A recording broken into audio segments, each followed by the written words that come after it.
amiga. E aí?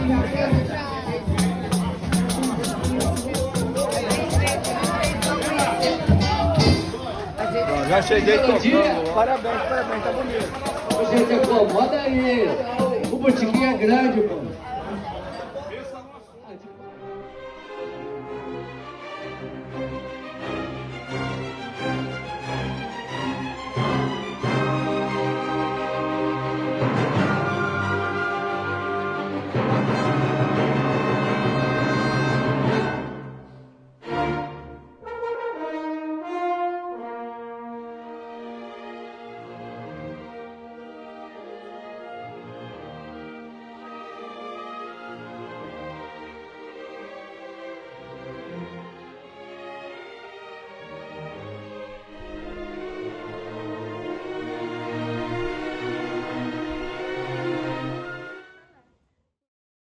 Quando eu conheci ele, eu trabalhava aqui do lado, entendeu? Nessa rua. Eu passei, ele mexeu. Entendeu? Porque ele mexia, né? Como é que ele falava? Eu não me lembro. Deixa eu ver se eu lembro. Deixa eu ver se eu lembro como ele dizia. Meu avô, assim, ele foi tudo para mim, né? Ele não era pai da minha mãe, né? Ele foi padrasto. Quando ele viveu com a minha avó, já tinha minha mãe. Eu não conhecia o meu avô. Não é de sangue, mas é de alma, né? E sentimento que meu avô era Holiday on Ice, era circo, era tudo que você podia imaginar, ele fez o papel de avô. Ele levava a gente, gostava muito de passear, entendeu? Era uma pessoa, era bronco, né? Ele tinha assim, ele tinha os extremos. Não dá muito para analisar o meu avô, não. Acho que aí tem que ser psicologia, psicanálise, eu não sei o quê, que ele era uma pessoa, às vezes, meio estranha, né?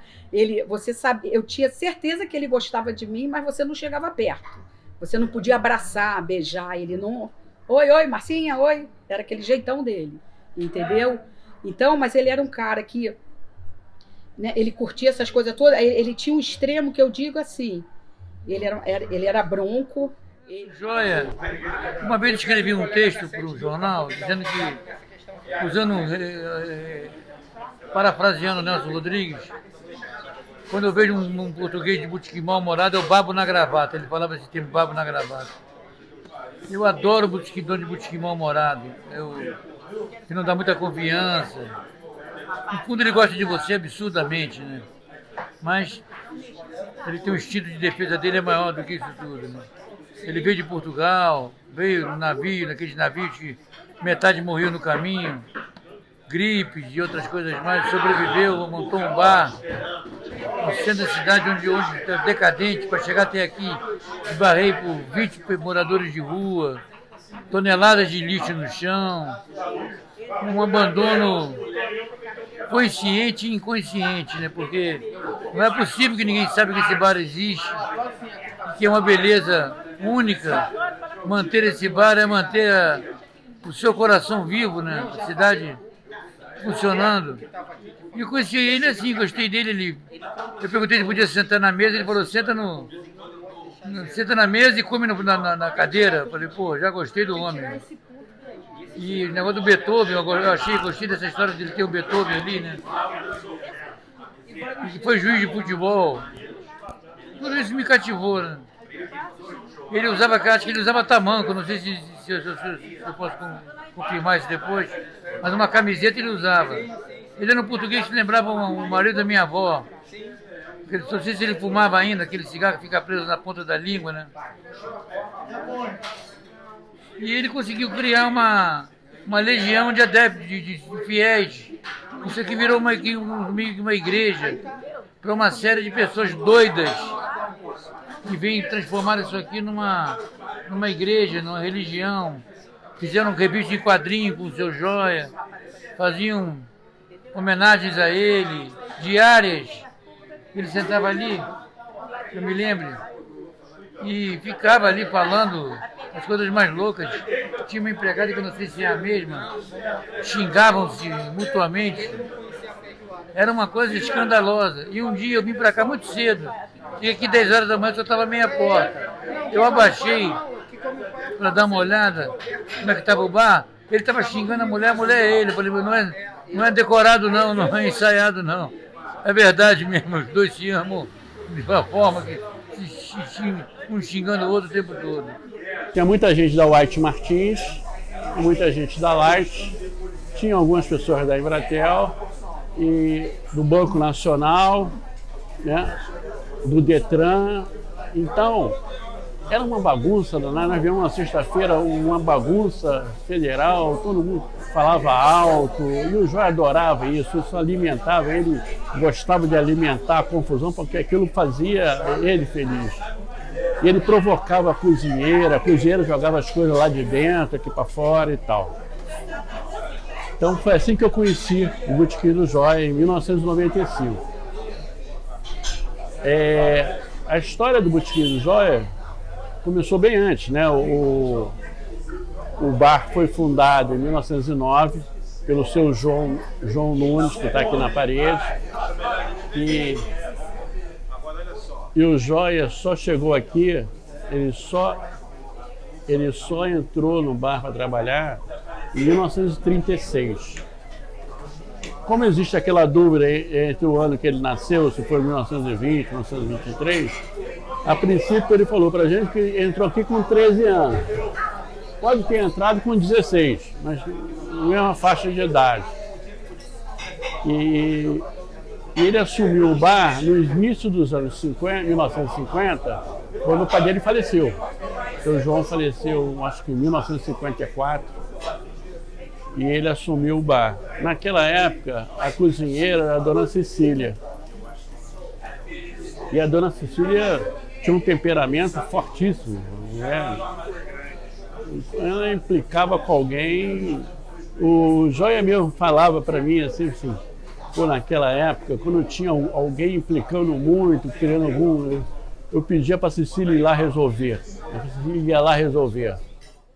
Eu estou olhando aqui pro bar, tinha uma melancia ali, não era? Tinha, Era o cartaz. Aí ele olhou assim e falou assim, está olhando o quê? Que quer roubar a casa? Eu falei, que isso, seu Joia? Fecha 3h30, mas o cachorro fica olhando pro buraco. Era o Rolf, que era na janelinha. Porque a gente está olhando tudo que está acontecendo aqui. O Rolf olhava do buraco mesmo, ele filmava tudo. Ele pá. O Rolf ficava olhando o buraco. É. E aí, umas 3 horas, quando o pessoal esvaziava, o Joia liberava o Rolf para entrar aqui para ficar passeando. Aí entrou, Espantava o retardatário. Umas 3 horas, falou, Joia, tem alguma coisa aí para comer? Já falou, estão fechando, mas já faz qualquer coisa, vamos para qualquer coisa. Mas já falou, faz uma coisa pro rapaz aí. Aí o cara sentou ali, os dois, e o Rolf ficou ali, daqui a pouco o cara chamou, Joia, o cachorro aqui tá me incomodando. Ele falou, tá na hora do cachorro, não tá na tua hora. A outra coisa que aquilo que nós falamos, ninguém sabe explicar, é o gosto pela música clássica. Eu perguntei isso para ele. Eu acho que foi o pai dele. Ou algum freguês que incentivou ele a estudar, a ler, que ele era autodidata, né? Então ele frequentava o Teatro Municipal. Inclusive, eu até pesquisei, perguntei para ele a partir de que época que ele passou a frequentar o Teatro Municipal. Né? Então, eu acho que, eu entendi que era em meados dos anos 1950. E lá ele fez uma amizade que ele apartou uma discussão lá no teatro. Então ele ganhou um amigo, o seu Francisco, lá no teatro. Ele apartou, assim, pô, o Joia, o cara temperamental, o cara, né, que implicava com muita coisa. Como é que ele foi apartar uma discussão no Teatro Municipal? E ele fez uma amizade muito sólida lá e o seu Francisco vinha aqui pegar ele para levar para o Teatro Municipal, para os dois assistirem. E ele voltava à tarde, a dona Cecília fazia um jantar para os dois, assim, de madrugada. Era um negócio assim, bem... o teatro. A outra coisa que ninguém sabe explicar é que ele era juiz de futebol, de jogo de pelada no aterro. Isso tem jornal, tem retalho de jornal que fala, ele fez um curso na federação para ser juiz de futebol. Ele fez um curso rápido, alguma coisa assim. E ele ia assistir os jogos no aterro. E o coordenador lá, um dia, estava reclamando que tinha faltado um juiz e ele se prontificou a apitar o jogo. Jogo de pelada no aterro. Isso em 1967, 66, 67. E ele apitou lá e o Guedes, lá, o coordenador, gostou. E aí ele passou a apitar. Eles chamavam ele lá de o russo. Então ele apitou vários jogos, tem vários polêmicos, assim, que ele é um cara que queria se impor, né? E tem um negócio engraçado que ele contou, que ele saía daqui, sábado, domingo, para ir lá apitar. E pegava um ônibus aqui e ia para o aterro. Ele ia todo parlamentar, aquele uniforme. Tem até uma foto ali, amarelo, short preto, camisa amarela, federação. E ia lá para apitar os jogos. E ele pegou um ônibus aqui e tinha uma garotada atrás do ônibus. E ele todo fantasiado de juiz de futebol. Meião. Os garotos começaram a cantar, né? Uma musiquinha, né? Até da época nossa de é hora do lanche, que hora tão feliz e tal. E o juiz. Aí ele ficou irritado, mas ele segurou e saltou no aterro. Ele foi apitar o jogo. O jogo que ele foi apitar, um dos times era dos garotos. Aí ele chegou pro garoto, que é o capitão aí. Aí o garoto olhou e falou, pô, aquele juiz do ônibus. Segundo o Márcio, filho, segundo o filho bastardo dele, o Márcio, ele nasceu ali atrás do balcão. Tem um X lá. A mulher do Jóia deu um espirro, o Jóia nasceu. Mas ele era um português semi-analfabeto e era amante de música clássica. Então ele botava música clássica para tocar aqui, tinha um smoking, que era uma verdadeira armadura de Van Aert. Então, essa região aqui dos anos 10, dos anos 20, não tinha alternativa. era uma região de cortiço, onde morava a classe operária. E a classe operária não era feita hoje em dia, que gosta de sertanejo universitário. Você tinha muita gente na classe operária que gostava de música clássica, gostava de ópera. Né? Era o que tinha, Era o que tinha, cara. Gostava de música mais... A música popular, e aí ele aparecia. É uma hipótese, a música popular. O jeito que ele convivendo com trabalhadores aqui que moravam, que viviam aqui, né, desde garoto, talvez tenha pego isso. Sim, pode ser. É uma teoria. Isso foi antes da eclosão dos cinemas. Os cinemas foram 40, 50, 60. Antes disso, ela tinha o Teatro João Caetano e os dois teatros da Tiradentes. Carlos Gomes. Ele eram peças. Municipal, que era de elite. Tinha uma ideologia de oferta de ópera, vamos dizer assim, músicas, claro. Então, cara, eu acho, quer dizer, teoria não tese. Ô, Tonhão, ela tá com problema de enquadramento. O seu, ela pega a cabeça ou o tornozelo. O ambiente junto não sai tudo. Quer tirar foto, é isso? Ele passou a gostar disso aí. Aí. Passou a frequentar aqui. Nunca teve movimento nenhum. Na pesquisa nos jornais antigos do início do século XX, eu via que aqui nesse prédio, eles alugavam portinha, o cara montar café, para vender café e cigarro. Eles montavam portinha, eles alugavam portinha para fazer reparo de roupa. O cara vinha aqui entregar uma roupa reparada. Eles faziam aqui venda de coisa assim no dia a dia. O prédio era grande, o prédio tinha que se manter. E tinha a parte de cima também. A parte de cima era moradia exclusiva. Não tem, comercialmente falando, a parte de cima não tem nada, não pode fazer nada. Então tudo que tinha que manter o prédio tinha que vir daqui de baixo. O cara, ele aqui chamava Café Rio Paiva. Na verdade era só café. E ele vendia refeição para tentar angariar alguma coisa mais para manter o prédio, entendeu? Ele começou com o pai dele, o João. E aí o próprio Jóia, quando ele pegou isso em 52, porque em 52 morreu o pai dele. Aí ele teve que tocar isso aqui, em 1952.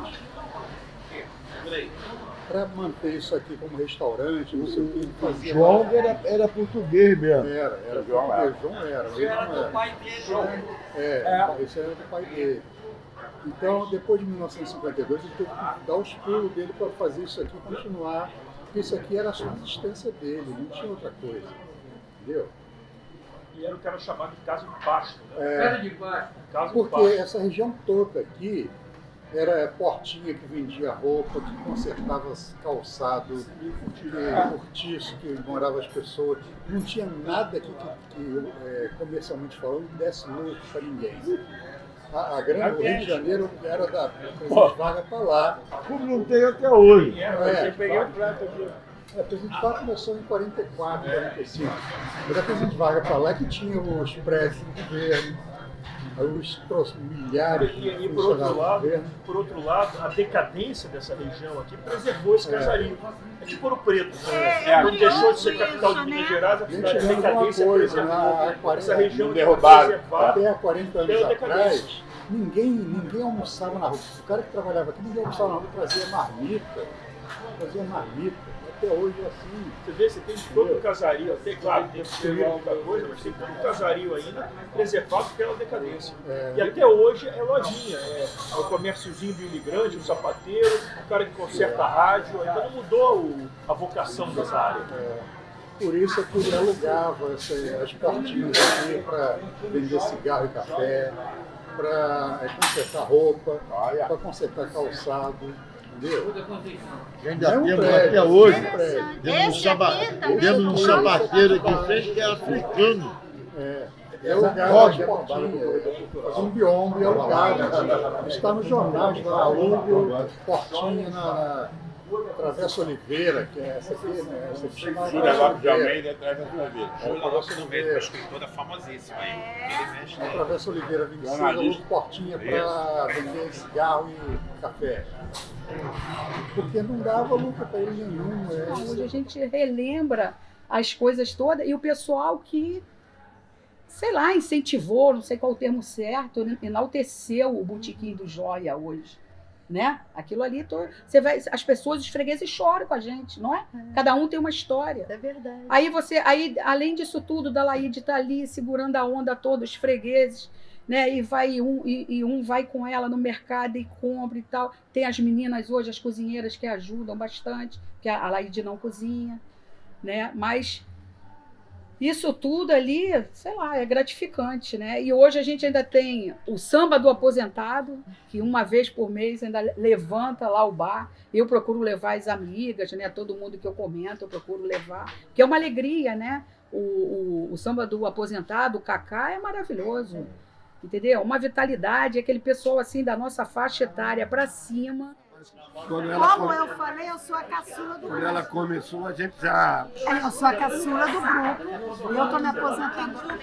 Esse grupo de informática, eu vou te mostrar, tem as fotos aí. Vocês trabalhavam juntos? Não, eu era de recursos humanos e eu era muito amiga do pessoal de informática, que era uma mesa de lá até lá. Deve ser pelos anos 90, porque a nossa estádio na White Martins era na época dos anos 90. E assim, o Chico começou a nos trazer para o Bar do Joia. E o Bar do Joia passou a ser, para nós, uma espécie de lazer. Por quê? Nós íamos almoçar e contávamos piada, brincávamos, bebíamos, fazíamos um monte de brincadeira, o outro. O Chico costumava dar discurso, entendeu? O Joia, que era o proprietário do bar, se vestia de forma elegante, entendeu? E aquilo pra gente era uma espécie de lazer.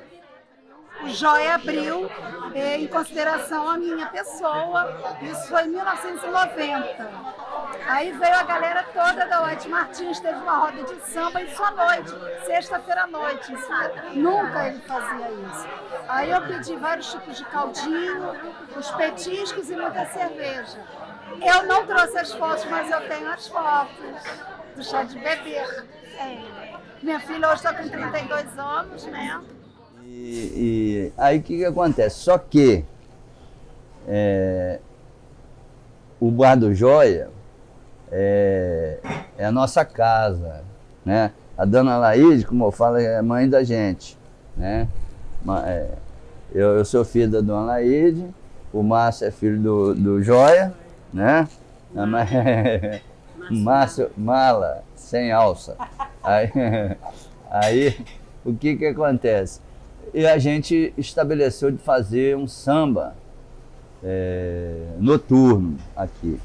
A última sexta-feira do mês, antes de eu me mudar para o Espírito Santo, a última sexta-feira do mês tinha um samba noturno aqui. A gente fazia, começava às 6 horas, 5h30, 6 horas, e até meia-noite, mais ou menos, entendeu? Mas aí depois começou a região ficar um pouquinho turbulenta e nós acabamos exterminando o samba da última sexta. Esse samba da última sexta, ele ficou na ideia da galera. Falou, pô, vamos continuar, vamos fazer um samba. Bom, só se for de dia. Bom, se for de dia, a gente podia fazer o samba do aposentado. Aí o que acontece? O samba do aposentado é o seguinte, o Moacir Luz, que também já foi frequentador aqui, ele tem um samba do trabalhador. E esse samba do trabalhador é na segunda-feira. Então nós falamos, vamos fazer na terça-feira. Aí começamos a fazer primeiro, na terça-feira, o samba do aposentado. Só que agora, devido à agenda, a minha agenda, vamos dizer assim, de estar morando fora, né? Então a gente passou para a primeira sexta-feira do mês. Que é o último, no final do mês eu venho, tal, vejo o que está acontecendo lá em casa, se ainda está tudo certo, e aproveito, né? E desfruto aqui, exploro a dona Laíde fazendo um samba aqui. Não é isso? Aqui o Joia não permitia, né, dona Laíde? Aqui era só música clássica, entendeu? E aí quando eu cheguei, falei, porra, a gente podia fazer um samba. O Márcio já tinha falado com o Joia, né? Para trazer um bloco de carnaval para cá. Então, o bloco dele chama É Pequeno, Mas Vai Crescer. Aí pô, vamos fazer um samba aí, o Joia bagunça aqui no meu estabelecimento, não, sai daqui, não sei o que, tarará. Bom, o Joia se foi, né? E depois da ida do Joia, ficou aquele vácuo, né? Aquele vazio de musical, vamos dizer assim. Então, só música clássica tocando, né, dona Laíde? E dona Laíde já gosta de um samba também. Então, o que eu falei? Vamos fazer um samba? Aí o Márcio falou para mim o seguinte, você converse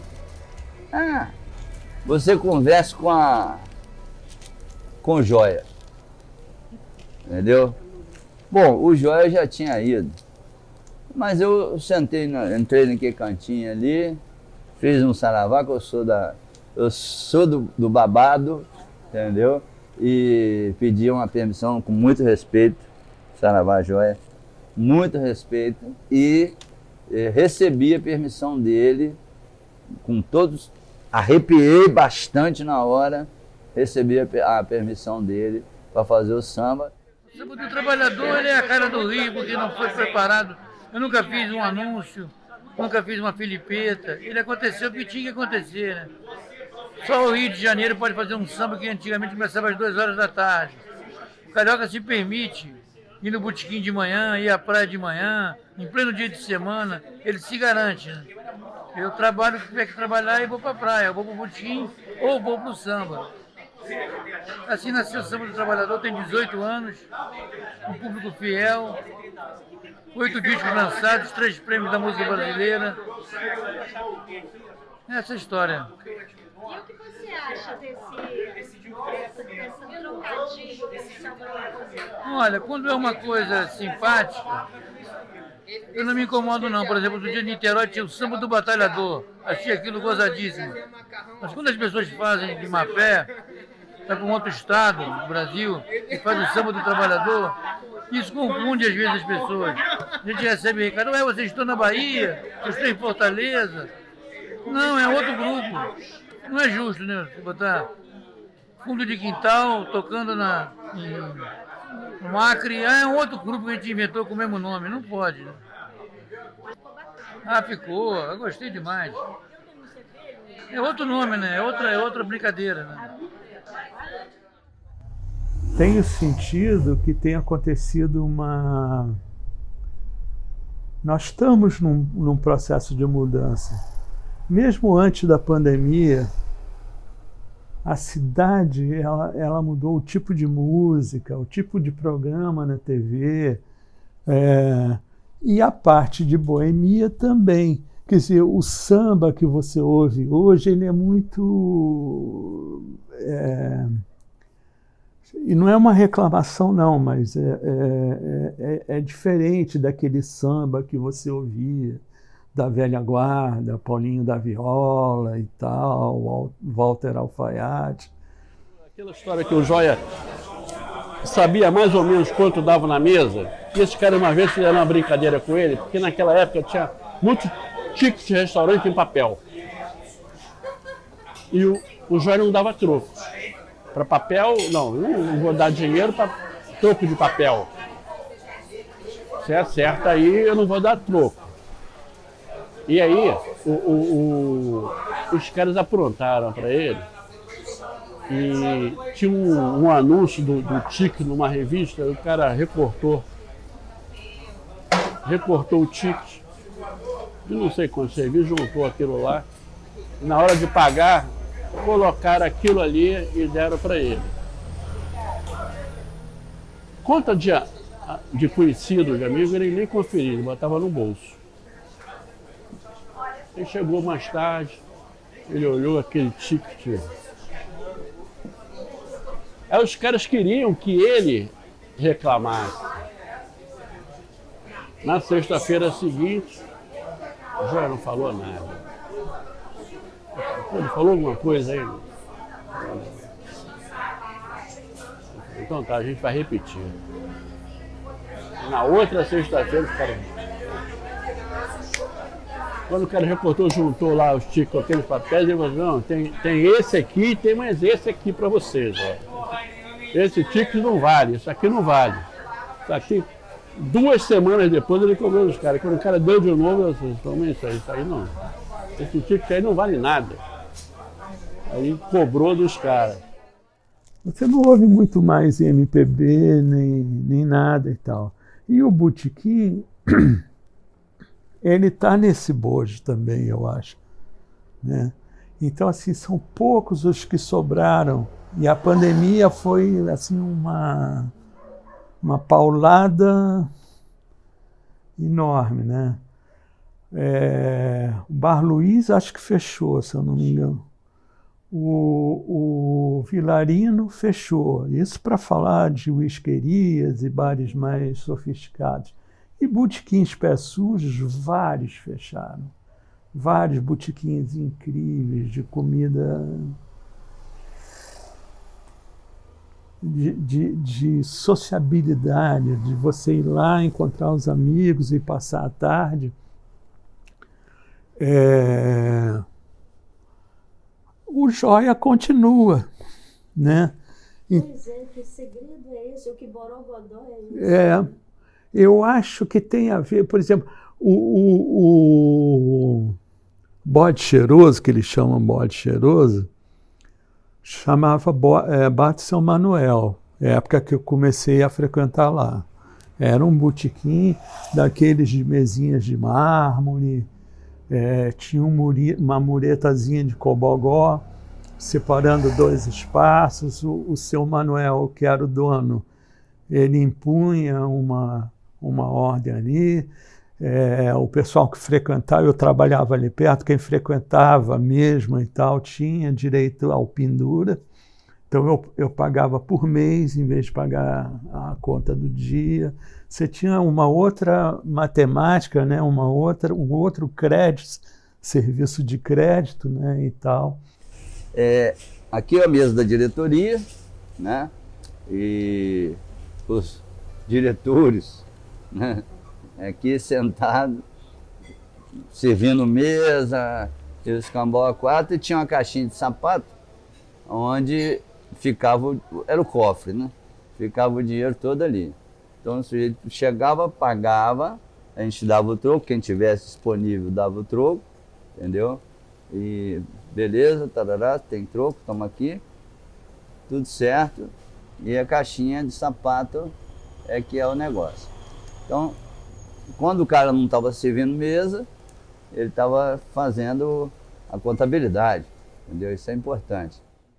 O Jóia, e tinha uma confraria. Eu acho que o segredo do Jóia também é esse, porque o seu Jóia, ele era muito mal-humorado e ranzinza, né? Mas era uma boa pessoa. Você não conheceu ele, não, né? Conheceu? Então, ele é... Pô, a gente fez o Rio Botequim 1, 2, 3, ele foi entrar no 4, assim, já meio adoentado, não sei o quê. Aí ele topou, mas mesmo assim reclamou muito e tal. Então é um bar que é um pé sujo, né? Todos os amigos estrangeiros eu levo lá. Que aquela mistura, né? Tem aqueles cartazes com aquelas vedetes, né? Dos anos 60 e tal, um busto do Carlos Gomes, se eu não me engano, né? Uma figa de madeira. Uma figa de madeira, exatamente.